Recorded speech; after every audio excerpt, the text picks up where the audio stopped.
Shalom, Bapak Ibu dan Saudara yang terkasih dalam Tuhan. Pada pagi hari ini kita akan merenungkan satu bagian firman Tuhan, yaitu bagaimana hubungan persahabatan antara Yonatan dan Daud.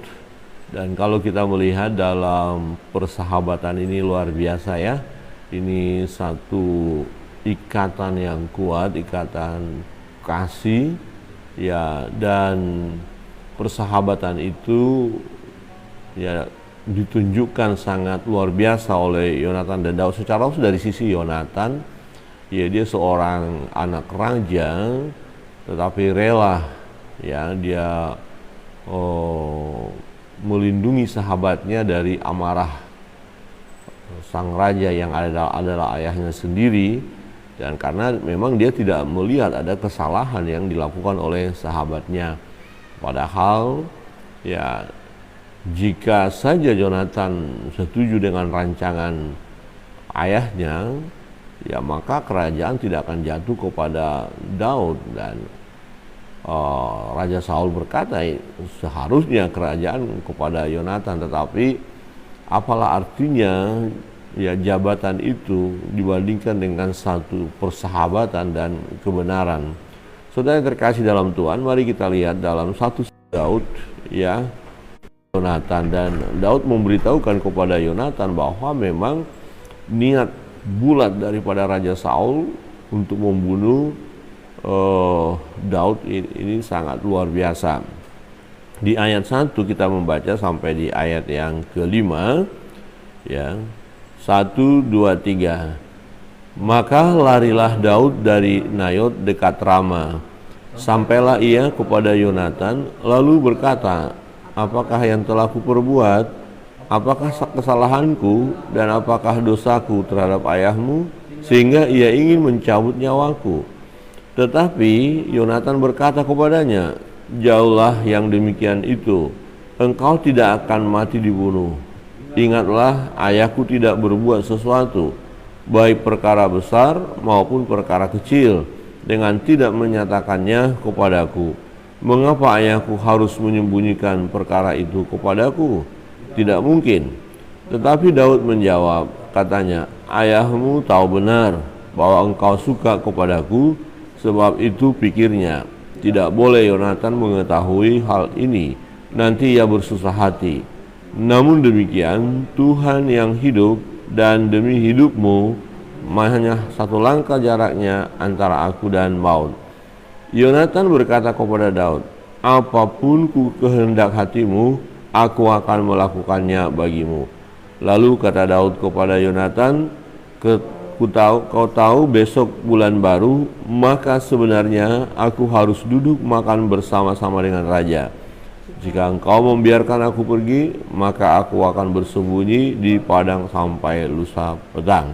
Saudara yang terkasih dalam Tuhan, waktu yang tepat bagi Raja Saul adalah akan membunuh Daud ketika ada acara makan bersama, dan memang Daud harus ada di situ. Dan Daud beritahukan kepada Yonatan, itu waktunya. Tetapi kalau engkau izinkan, saya bersembunyi. Walaupun di sini kita melihat Yonatan bahwa ya dia sepertinya membela ayahnya ya, karena memang dia tidak tahu, rancangan ini tidak tahu ya. Dijelaskan tadi bahwa Raja Saul tahu bahwa persahabatan antara Yonatan dan Daud ini sangat kuat sekali. Jadi kalau diberitahu kepada Yonatan untuk rencana pembunuhan Daud, ini akan menyusahkan hati Yonatan. Nah, pun demikian kita melihat bahwa ya mereka buat perjanjian ya, bagaimana usaha Yonatan untuk menyelamatkan sahabatnya ini. Tetapi perlu diselidiki apakah benar raja ini akan membunuh Daud. Di ayat 12 kita lihat 12 dan 13, kita baca bersama-sama. Ayat 12 dan 13, 1, 2, 3. Lalu berkatalah Yonatan kepada Daud, demi Tuhan Allah Israel, besok atau lusa kira-kira waktu ini aku akan memeriksa perasaan ayahku apabila baik keadaannya bagi Daud, masakan aku tidak akan menyuruh orang kepadamu dan memberitahukannya kepadamu?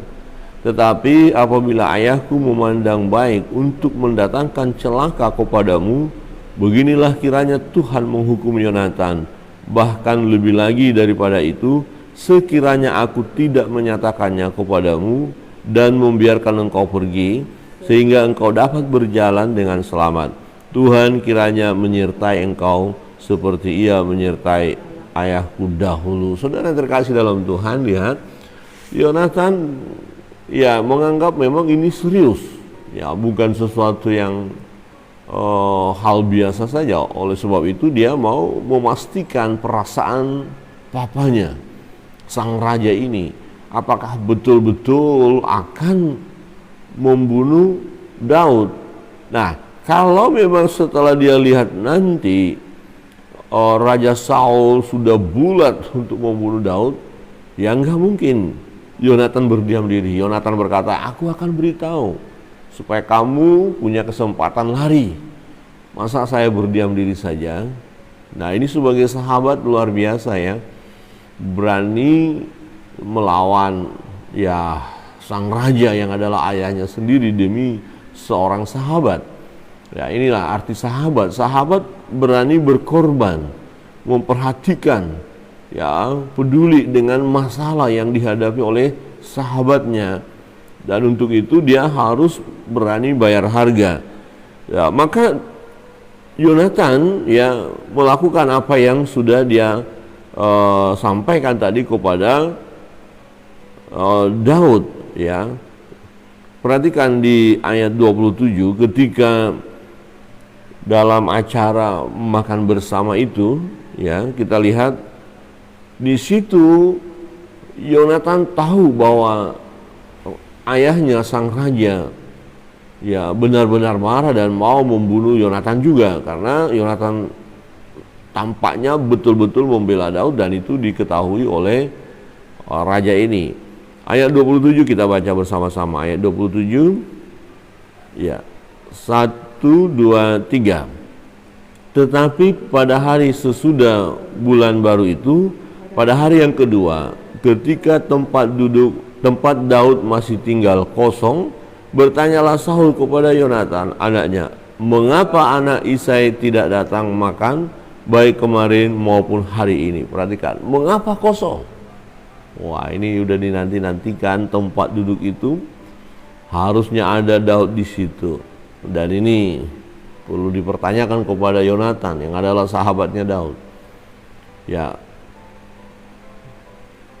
Perhatikan, bertanyalah Saul kepada Yonatan anaknya, mengapa anak Isai tidak datang makan baik kemarin maupun hari ini? Jawab Yonatan kepada Saul, Daud telah meminta dengan sangat kepadaku untuk pergi ke Bethlehem. Katanya, biarkanlah aku pergi sebab ada upacara pengorbanan bagi kaum kami di kota, dan saudara-saudaraku sendirilah yang memanggil aku. Oleh sebab itu, jika engkau mengasihi aku, berilah izin kepadaku untuk menengok saudara-saudaraku. Itulah sebabnya ia tidak datang ke perjamuan raja. Artinya Yonatan mau berkata, saya izinkan dia pergi. Ini ingin mengetahui bagaimana hati sang raja atau papanya, responnya dengan pernyataan itu. Dan di luar dugaan dari seorang anak yang punya hubungan baik juga dengan papanya, apa yang dilakukan oleh papanya. Di ayat 30 kita baca bersama-sama. 1, 2, 3.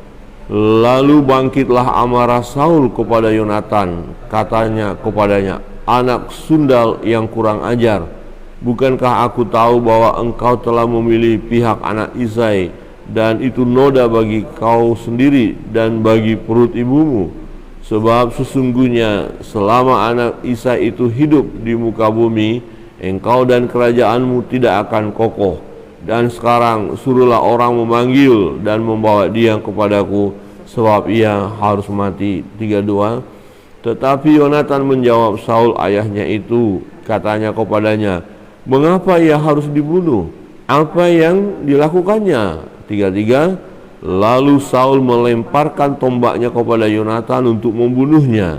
Maka taulah Yonatan bahwa ayahnya telah mengambil keputusan untuk membunuh Daud. Wow. Ya, pertanyaan Yonatan kepada ayahnya sang raja.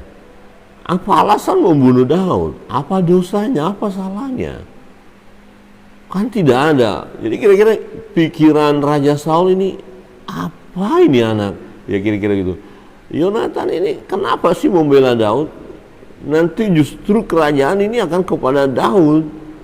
Jadi Daud sebenarnya harus dibunuh supaya nanti Yonatan yang akan melanjutkan kerajaan. Wah, ini sungguh-sungguh ya. Kalau kita melihat bagian ini benar-benar raja ini marah sekali ya. Benar-benar marah ya. Ayat 30 tadi katakan, lalu bangkitlah amarah Saul kepada Yonatan, katanya kepadanya, anak sundal yang kurang ajar. Wah, ini seorang raja ini marah benar ya. Sangat beralasan mengapa kalimat-kalimatnya ini begini kerasnya, kasar ya, karena kan ada roh jahat yang menguasai raja ini. Ketika roh jahat masuk kepada seseorang ya kalimat-kalimatnya juga kasar, keras. Tidak lihat itu anak sendiri ya, karena roh jahat yang mengendalikannya. Anak sundal yang kurang ajar. Wah, bukankah kau tahu bahwa engkau telah memilih pihak anak Isai, dan itu noda bagi kau sendiri dan bagi perut ibumu. Oh, ini luar biasa ini ya. Dan dari hal ini ya kemudian juga diikuti dengan tindakan melemparkan tombak kepada Yonatan. Memang mau membunuh Yonatan, anaknya. Wah, ini emosi tingkat tinggi nih Raja Saul ini. Dan di situ juga kita lihat Yonatan mengerti dan dia pun kembali marah sama papanya ya. Di ayat 34, sebab itu Yonatan bangkit dan meninggalkan perjamuan itu dengan kemarahan yang menyala-nyala.